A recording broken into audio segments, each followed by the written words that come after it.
YouTube, and we're just about to get started with a new episode, and we invite back Daily Progress's Greg Madia. We're going to talk about the Virginia spring game that just happened on Saturday. We're also going to reflect back on what we learned about this Virginia football team under Tony Elliott this spring, what our expectations are for the fall, but what also are our expectations when it comes to the transfer portal. Which positions do we feel like has improved? Which positions do we feel like they need to possibly add and reinforce through the portal as they look through the next fall season? So before we get started there, make sure you click on that subscribe button right here on YouTube and click on the bell so you're notified whenever there's new videos that we post right here on the Wahoo's 24/7 YouTube channel. So now let's get to it. Happy Tuesday, everyone. I'm Jackie Ferriccioli for Wahoo's 24/7, and welcome to a new episode of the Good Ole Podcast. We're back after a 1-week break. Thanks for understanding that I was a little under the weather last week. And this week, we're going to recap the Virginia spring game that just happened over the weekend. And just like last time, we talked about some spring football. We bring in Daily Progress's Greg Madia. Greg, thank you so much for joining us again today. Yeah, happy to be with you, Jackie. Spring football in the books. Yeah, first spring football for both of us on the UVA beat, and the first spring football for Tony Elliott and his staff. Now, when you look through those 15 practices the last couple of weeks and what we saw in the spring game, what's your quick evaluation of how things went? Yeah, I think first and foremost, that when you look at the spring game and you look at the 15 practices as a whole, it's that there is a commitment to run the football. You heard it kind of leading into spring ball from Tony Elliott and Des Kitchings that there was going to be an effort to be balanced on offense. And you've seen it, regardless of what the situation was at running back, even when they only had two running backs healthy to practice this spring with Mike Hollins leading the way, so to speak, and then Ahmad Faustin as well. You saw the commitment to run the football, and I think that was really, really impressive for UVA, and you kind of saw the foundation being laid on offense, and they showed some of that in the spring, and especially with the long touchdown run by Jones there, Paris Jones, the 75-yarder to start the second half. And then on defense, I think you're understanding that they're going to throw a lot of different looks at opponents. Sometimes it's going to be 3-4. Sometimes it's going to be maybe 4-2-5. And however that defense lines up, the amount of different looks it can give the opposing offensive line is kind of what stands out to me. Anytime, I think I heard a couple of coaches say it this spring, and even some players, that anytime a defensive lineman moves a couple of inches or a foot even, it changes how the offensive line blocks that defensive line. And I think those various looks, even though maybe they're doing some of the same things out of the different looks, is going to create some confusion for opposing offenses. So that's kind of what stands out to me, a little bit about the offense, what's new, and a little bit about the defense, what's new. Yeah, I agree with you. I think one thing I wrote for my takeaway story after Saturday's game was, before, if the running game wasn't working, they would just automatically go to the passing game. It was automatic. It wasn't even a thought. They wouldn't try to pound the rock a little bit to tire the defense or just keep the defense honest. They just, went back to the passing game. Granted, Brendan Armstrong has a great arm that had great weapons on the wide receivers. But Tony Elliott and Coach Kitching said, no matter what, we're going to just keep pounding the rock. And that's what they did on Saturday. And I think that was probably the biggest signal for me that they were really committed to running the football. I think that was the biggest thing. And I think the other thing is I like the fact that I know Brendan Armstrong was kind of, his hands were tied because of the way they did their sacks and the touch football for him. They weren't going to let him get tackled. But he can't be your leading ball carrier. That shouldn't be a stat. Yeah, I think you even heard Des Kitching say that in this spring camp, is that, it probably is not ideal to have the quarterback leading the team in rushing and leading the team in carries, that you need a running back to take some of the workload off Armstrong, especially if he's going to be asked to win them games throwing the football, which you'd expect for him in his final year as UVA's quarterback to do so. And he's as he's proven, he can win the game with his arm too. So you want to alleviate some of that stress and some of that workload off of him by giving a running game to him that complements what he and all his receivers can do in a passing game. So I think that is really, really important. And to see it on display Saturday was probably encouraging for some UVA fans who haven't seen that running game and commitment to the running game in a few years. And especially while doing it with kind of a patchwork offensive line this spring and limited depth. I think once you get some more big guys in there, that you're going to see it even further. And it's not going to take away what Armstrong can do in the passing game. I think it's only going to open up some things for him and his receivers that, defenses can't just sit back and say, Brennan Armstrong's probably going to throw the ball 50 times, so they're going to play the pass first. They can't do that if there's a stronger commitment to the running game. I don't know how you feel about that, but that's what I see when I think about Virginia adding a stronger running game to its offense. No, I completely agree with you. I think the one thing the last year, although the offense had some gaudy numbers, it was fantastic, record-breaking offense. But then, Brennan Armstrong said, what was our record? We're 6-6. So that's the only thing he cares about, is if they have a winning record and if they're going bowling, if they have a shot at the ACC title. Those are the numbers that he cares about. And at the end of the day, there are times when you watch them play last year, it wasn't so the fact that you knew they were going to pass. Some of their drives lasted a minute long, 2 minutes long, and then the defense comes in and they're just gassed at the end of the day. They're going to be able to play complementary football if they're able to run the ball, if they're able to have an O-line that's able to give Brennan Armstrong protection and get those gaps so that they're able to run the ball consistently and extend these drives. Because at the end of the day, if you're at the close game, you want to have that ball in your hands as long as possible and give the other team less time to get that chance to go and win the game. You don't have to have your heart in your throat if you're a UVA fan against Louisville, if you held on to the ball a little longer. So I think offensively, that was what I saw. I like the fact that Brennan Armstrong wasn't going for the air raid or the big assault. He was going for those short passes. He's going up the middle. He's going underneath instead of just throwing it up top. Those are the things that I liked offensively. And I agree with you when it comes to defensively. I always felt that this Virginia defense had a great linebacker room. I thought it was very deep, although they didn't have much experience coming back. Nick Jackson's obviously the veteran of this defense in its entirety, and obviously having him back is great.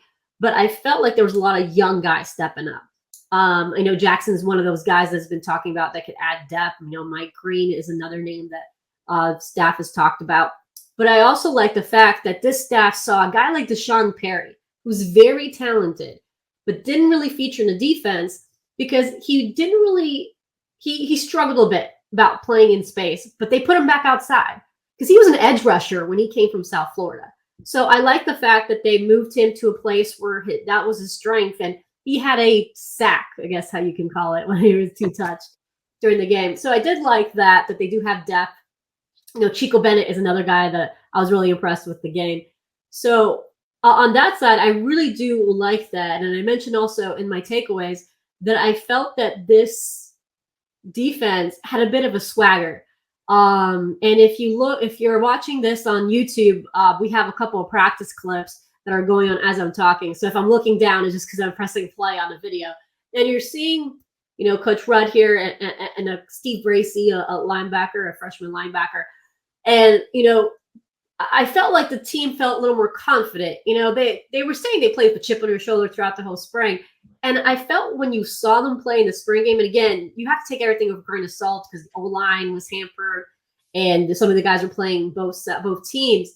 But I don't know about you, but did you feel like these guys weren't thinking about where they needed to be? I felt like last year sometimes they had a 1 or 2 second delay when they're about to go to a play because they had to think about it. It seemed like it was more natural sometimes with this more simplified defense. Yeah, even though it can show different looks, the consensus is it is kind of freeing people up to play naturally. So maybe you got to remember where to line up, but once you're lined up, you can kind of just go to make it maybe a little easier to understand.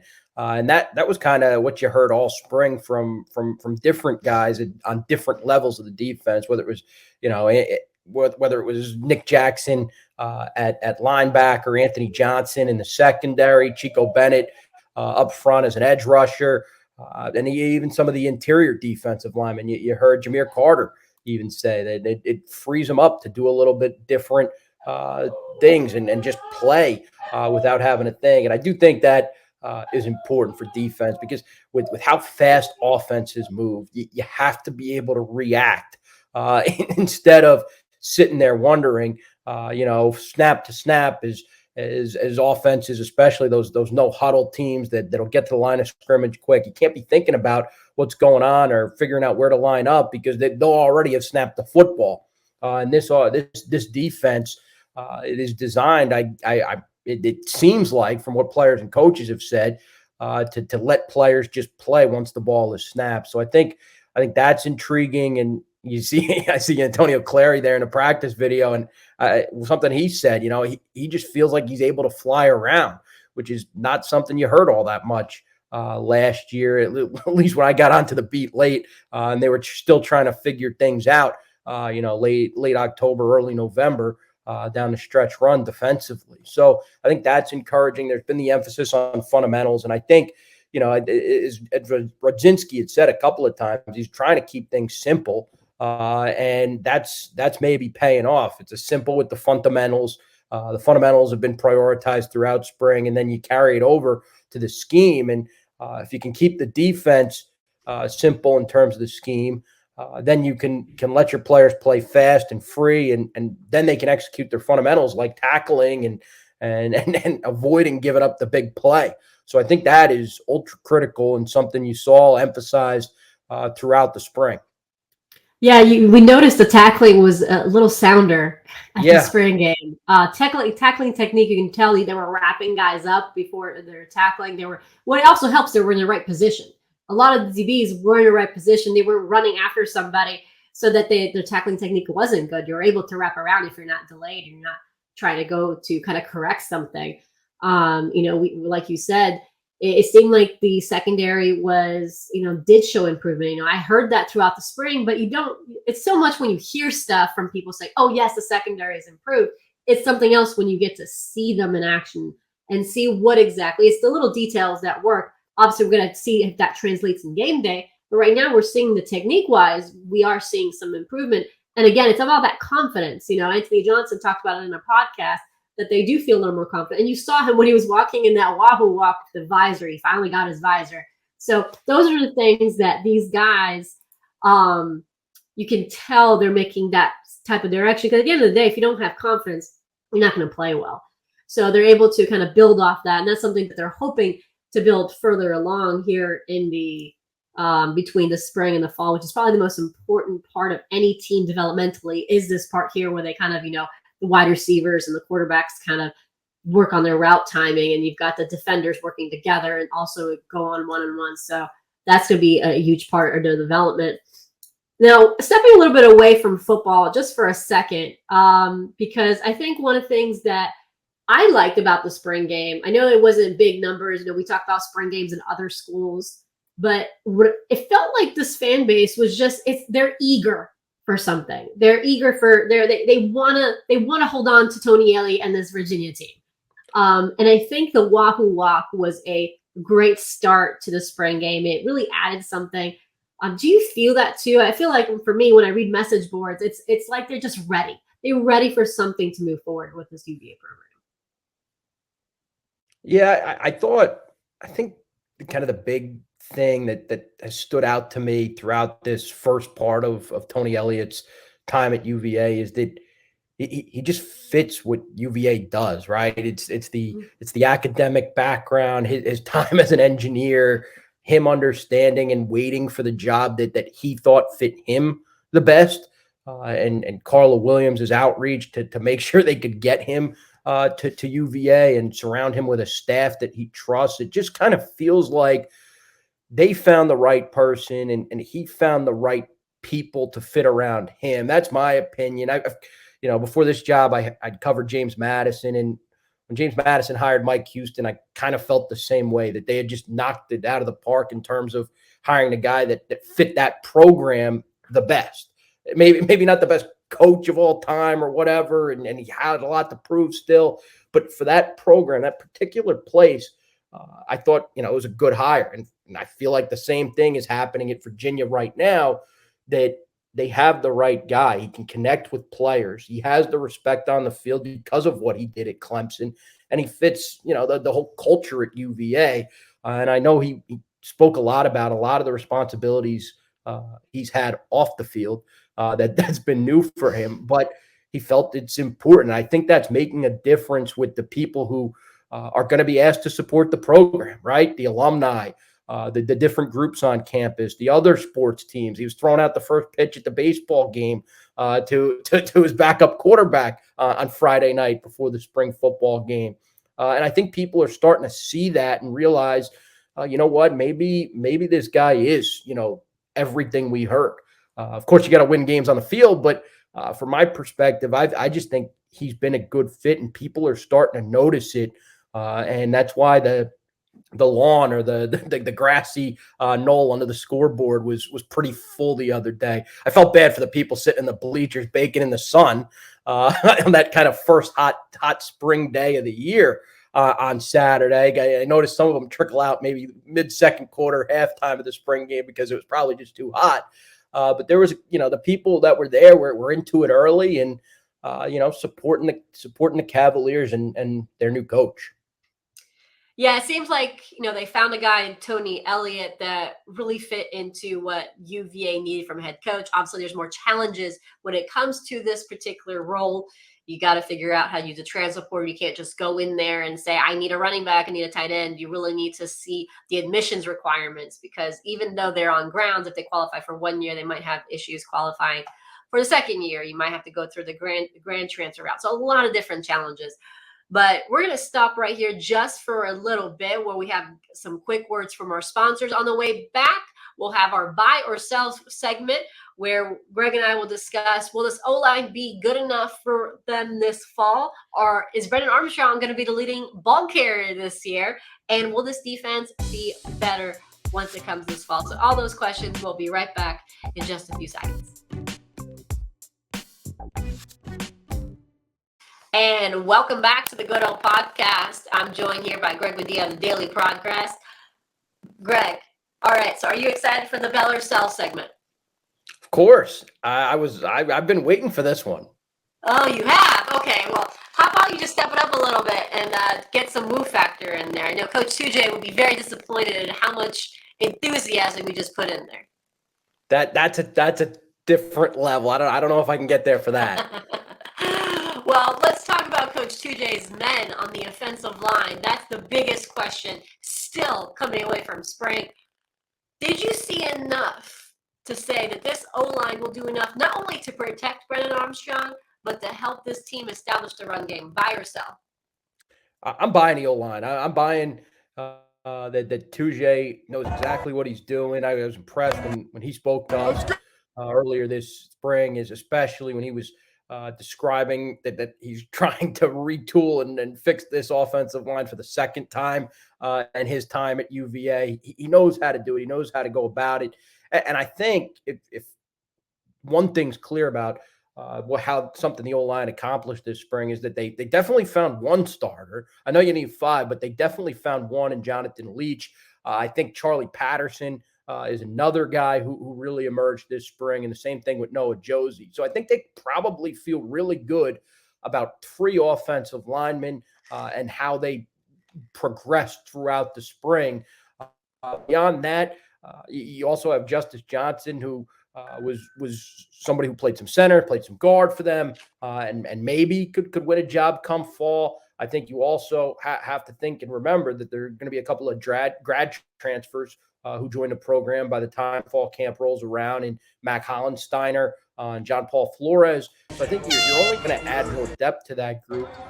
And I think by the time you get to it, that they'll feel confident in 5. I don't know how much depth they'll be happy about, but I think when push comes to shove, that offensive line is going to be pretty good as UVA switches to a more balanced attack. Yeah, I know we're seeing video of Brennan Armstrong right now, and because of that, I think I'm going to buy as well. I think the key here is I think they're going to struggle early on. No question about it. I think the one thing that if you look at this offensive line, they're going to need game experience. They're going to need to see how they work together, especially with a lot of new guys. And some of the guys were injured during spring. So I think having an experienced guy like Brennan Armstrong there as your leader, as a guy under center, can really help. And also because they have so many skilled players that, we see it last year when Brendan Armstrong just threw the ball. There's a couple of wide receivers that made big plays. So I think the O-line might be able to get a wiggle room early on to really gel. And like you said, Jonathan Leach has been a hero among a lot of the staff members, it seemed, this spring, and a lot of them have really mentioned him. Noah Josie was another guy who seemed to impress the staff in his development over the course of the last year. Even last year, he was a guy that they mentioned. I think once Derek Devine comes in and is healthier, I think he's another one that would factor in. And so I'm agreeing with you. I think the O-line will be enough for them to at least become a more balanced, complementary football team. I just don't. It's kind of like what we kind of talked about with Brendan Armstrong saying, "Are you a 6-6 team, or you're an ACC championship contender?" I think the O-line will be enough for them to be competitive early on. It's just how much are they going to develop during the season is my biggest thing. I think that is the big thing. But on the other side of the trenches, I'm all in on defensive line, Greg. I am buying that this line has improved. I was really impressed with just their aggressiveness. I was just happy that I saw them going after a quarterback. The pass rush was much better.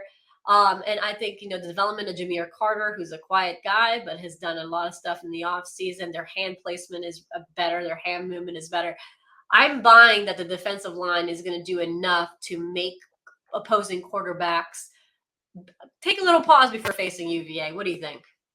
Yeah, I'm with you there. I think to it, I guess how it depends how you count those edge guys. Do you count them as linebackers? Do you count them as defensive ends? I think you'll probably see them doing a little bit of both. I've heard Chico Bennett say that he can rush the passer with his hand in the ground or stand up and do it. So I think you kind of mix those guys all together, the interior guys and then some of those edge guys. And I like what they have there. I do. I think Chico Bennett, healthy. My conversation with him was really interesting about how he felt like last year was tough because he couldn't contribute in his first season with the team and wanted to. And then beyond that, spent really that whole fall inside the training room while trying to work back. And now he's someone who is probably going to make a difference for them come fall. He's got the skill. He's got the size. That's for sure. And I think working with Chris Slade and Chris Peace can really help him. And then, you look at the interior guys, Aaron Famui, you can throw in there also. He's been mentioned a few times by the coaching staff as someone who developed, especially later in the spring. I think you had Ben Smiley in there as another defensive lineman who probably is going to carry what he did in the spring. He was one of the spring game captains. Take that for what that's worth. But I think he's another one that's going to be in the mix there. I like what they've got there, and the depth I think will only improve. Like I said, similar to the offensive line, when they get some of these grad transfers in that are coming to help their defensive front. Jack Camper, who was on campus for spring, was kind of limited. The transfer from Michigan State. I imagine with his playing experience, he's going to be someone that can help UVA a lot come fall. So I like what they're doing up front, especially with Downing and Slade leading those guys. I think they're going to be a pretty good group, especially if like I was going back to Rodzinski's defense, going back to how many different looks they can show opposing offensive lines. And if they keep them fresh, there's no reason why that group can't succeed. And kind of moving on to the offensive side of the ball here, we talked about the O-line. One of the big storylines of last year was Brennan Armstrong being a dual threat guy. He can kill you for legs and obviously in the air. Buy or sell. Will Brennan Armstrong have the same success that he had? Will he have those gaudy passing numbers this year? I think not. I think they're going to be much balanced. And I honestly want them not to have those gaudy numbers. I think this is going to be a more successful team if they're able to balance that out. What is your thoughts? Yeah, I don't think he'll have the yardage, but I mean, I could still see him having the touchdowns if that makes sense, right? And he'll still hit the big play occasionally, but I think in terms of the yardage, some of that's going to be moved to the running game. When I look at what they have at running back and their commitment to running the football as it appeared this spring, I think some of that production just slides to the running game. So I don't think all the yards will be there, but I think the touchdowns could be there. And if he minimizes interception, that's a really great season. If he can reduce some of the interceptions he had last year. So I think they'll be fine on offense if they get that out of Brennan Armstrong. Just the expectations change, right, because of the offensive changes. So I think that's probably where they're at. Is the touchdowns could be similar, but the yards are probably going down just because some of those will be moved to the running game. Yeah, and actually, speaking of the running game, we've mentioned this on this podcast already. Brendan Armstrong was the leading ball carrier for UVA the last two seasons, and I believe Bryce Perkins was the year before that. The last time UVA had a 500-yard rusher was Jordan Ellis, and that was back in 2018. Buy or sell, they're going to have their first 500-yard rushing back since 2018. You go first. I think I'm going to sell that. I think it's going to be a little more equally distributed. I think they're going to run the ball a ton, but you look at the running backs they have on the roster, they all kind of give them something different, right? I thought Jones, he kind of showed off the blazing speed a little bit and that he can get out and burn. I think Mike Hollins is more your every down type of back. And then Faustin, being a younger guy, I don't know if you want to put a big, heavy workload on him. So I think maybe it's a little more balanced across in terms of the distribution. I don't know when they're going to expect Ronnie Walker back. It sounds like maybe not quite in time for training camp, maybe right before. So I think when you look at that, maybe they look outside the supplement also. You're going to see a wave of transfers, or you're already seeing a wave of transfers in the portal since spring ball is wrapped up across the country. Maybe there's somebody there that can help them. I think it's going to be a little more equally distributed across. So not yet, not that 500-yard rusher yet, but maybe down the road. Yeah, that depth at running back is definitely a concern when you think if Ronnie Walker might have an extended time out. And they do have Xavier Brown, the Yep. Gatorade Player of the Year in Kentucky. He'll be on campus in the summer, but again, he's a first-year freshman. Sometimes they can start right away. Sometimes it takes a little while for them to assimilate. I agree with you. I'm going to sell that they're going to have the first 500-yard rusher. I think I maybe I put a little caveat if they enter the transfer portal and they get someone. Maybe they could be a 500-yard rusher. Unfortunately, Dylan McDuffie, who we talked about in the last podcast, committed to Georgia Tech. So he is off UVA's board right now. They have not offered anyone as of. I've learned this really quickly, Greg. As of Tuesday, April 26th, they have not offered a running back. Just in case. And we're recording on Monday. So if they do it between now and tomorrow, just know that we recorded this before the offer was gone. So it's happened until now. They have not offered anyone in a transfer portal as far as a running back. But like you, I think they will. So I do agree with you. It's going to be like a running back by committee, especially if their numbers aren't. If they don't have many guys, I could see Keaton Thompson with the ball as well. And obviously he's proved himself last year as a guy who was a versatile weapon for them.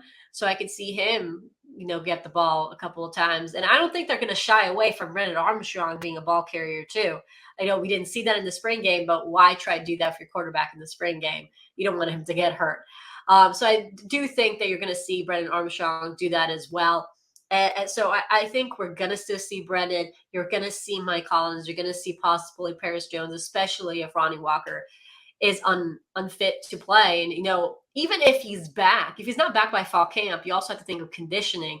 So he might take a while, a couple of weeks after even the start of the season to get that conditioning back. And if running back conditioning is crucial. So that'll be something that for us to monitor down the way. Now, one of the things I wanted to bring up in this buy or sell too was, do you feel like at the end of the day, we're going to have a wide receiver not named Dontavius Wicks, not named Lavelle Davis, not named Keaton Thompson as the breakout star of this Virginia offense this fall? I think somebody will be pretty good, but I don't think they're breaking what Wicks and Thompson can do. That's my thought. It seems like Malachi Fields. He came on early in camp. Maybe not struggle. Struggle is the wrong word. I would say kind of tapered off a little bit as camp went on. But then caught a touchdown in the spring game. I think he's someone who can help them. A local guy. That would be a nice addition as a third receiver. They kind of need that third guy. They do have Billy Kemp, who will be back come fall. But I think, maybe Fields will be in that mix too. But it's hard to see somebody surpassing what Thompson and Wicks can do, especially when Brennan Armstrong's, kind of go-to guys and trusted receivers are those two. For sure, for sure. The one thing I want to see though, maybe this is a little cheap. I don't want to see a tight end probably be part of that group. We keep hearing about Des Kitchings talking about how they want to use tight ends. We saw a little bit. We saw, the tight ends did some work in the spring game with Sackett Wood and Grant Mish. And, I always felt like Grant was someone who is undervalued whenever you talk about the UVA offense, because he didn't, obviously you had Jelani Woods and you saw how many passes he caught, and just, obviously his athletic ability is going to be going in the NFL draft this week. But he just did so many things to this offense that you don't see in the stat sheet. When you look at, if you do Monday quarterbacking, you see him do those critical blocks that allowed, Brennan Armstrong to get those extra yardage on the run, or to give him a little bit of extra time so he can make those passes to those wide receivers you mentioned. I'm curious to see. I'm not buying that Grant Mish or Sackett Wood's going to be, or Rawlings are going to be that pass catcher for them. I think actually their roles are probably still going to be almost the same, especially Grant's. But I could see them getting a tight end in a transfer portal to be someone They tried this past winter. They did with Steven Stilianos, and unfortunately he decided not to come to UVA. But I would be shocked if they don't get for another tight end or try to in the transfer portal. They do need numbers. I think if you look at a tight end and running back are the two positions that I would I'm not even thinking about the trenches here, because everyone's going to say, but Jackie, the O-line deal. No, I'm talking about skill set. I think tight end and running back are going to be the two positions that they're going to go after. But I do feel like I understand like Dontavian Wicks and Lavelle Davis are going to be your two guys. Keaton Thompson are going to be their guys at wide receiver. But I think there's going to be someone else to step up, to get those. They need someone in the end zone, that surety, that big guy. That's what's been successful in college football. You saw that with Jelani Woods to be, well, what you would imagine in the end zone as your biggest target. And then, obviously Kyle Pitts in Florida a few years ago. So that's something that you want, that mismatch nightmare. So that's something that they'll probably be looking at into the transfer portal. Last thing on buy or sell, how many transfers do you think will they go after? Will they try to add to this team? I'm going with at least 4 guys. They need 1 O-lineman at least. I'll think even 2 O-linemen. I think they're going to need a running back, and they need a tight end, and maybe 1 D lineman. So probably around 5. What do you think? Yeah, I think probably 5 is the safe bet. You have to fill those scholarships anyway. You have the scholarships to fill. I'm sure you could give them some walk-ons on the team, but if you have the scholarships, which I think earlier this spring, Tony Elliott said they had as many as 8 scholarships available. Yeah. At one point, you probably want to fill those, and you still haven't seen if there's going to be some exits. That you should know. Probably by the end of the week, right? By May 1st, if UVA is going to lose anybody that didn't buy into what Tony Elliott and his staff are doing. So I think you're definitely going to see UVA hit the portal. And like I mentioned, you mentioned the running back spot for sure. I think tight end is certainly a position that you could use some experience. You have some younger guys that I think will play and help the team down the road, but you might want an experienced guy to play alongside Mish at tight end. I think that could really, really help them. And you can never rule out, I think, a defensive back if one comes along. I know you probably want more numbers on the O-line, but I think you can't have enough people in the secondary. You got to have people that can cover. So that would be another position I think that they could use. Well, Greg, thank you so much for joining us and breaking down the spring game and what we saw from the spring guys this year. All right, Jackie. Thanks for having me on. And although spring football is done, we're not done over at Wahoo's 24/7 or here at the Good Ole Podcast. We'll continue to have new episodes every Tuesday. So make sure you follow us on wherever you listen to your podcast. And please rate and review our podcasts on Apple. So for Greg Madia, I'm Jackie Franchuli, and I hope you have a great rest of your week.